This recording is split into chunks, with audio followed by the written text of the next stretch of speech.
our VSCode hint, tip, and trick of the week.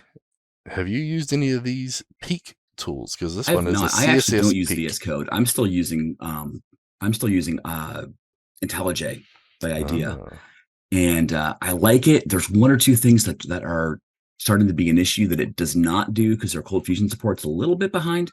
But I still like it a lot, and so much that I pay for it. But I think I'm going to have to make the jump to VS Code sometime in the future. I tried once, and I just couldn't get my muscle memory to work right. But maybe I should try it again. But what is CSS Peek? It's an extension to VS Code, which allows you to basically go to definition or go to symbol in the workspace for CSS lists, etc., for classes and IDs. So if you're in your code and you've got a class, and like if you guys can see in the video, basically you can hover over the class equals comments, and then you can push a key and it's going to pop up a list of files that actually might mention that class, so you can go see where was it defined, where is the styles being defined for it, and so that way you can actually go ahead and go and see it.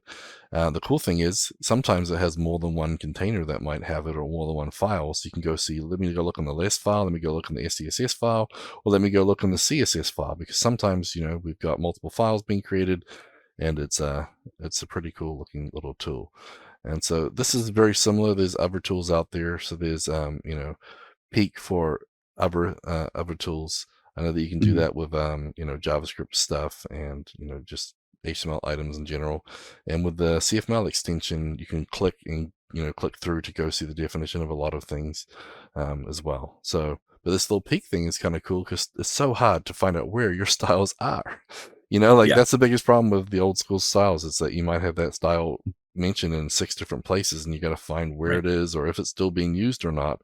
So it's kind of cool to, if you're in one of those, you can peek into where it is and see what it's defined and where it's being used. So like you have one element on your page that's acting differently than the rest, but it has the same class. It just happens to be inside of another div, and then there's a rule about the inheritance and everything else, and that just can throw everything off. But cool, sounds good. Okay, remember, if you guys have any VS Codes extensions you want to recommend, or some ForgeBox modules of the weeks, let us know and we'll be happy to share them with the group. That was our VS Code hint, tip, and trick of the week, brought to you by Modernize or Die Podcast, CFML News Edition, proudly sponsored by Order Solutions.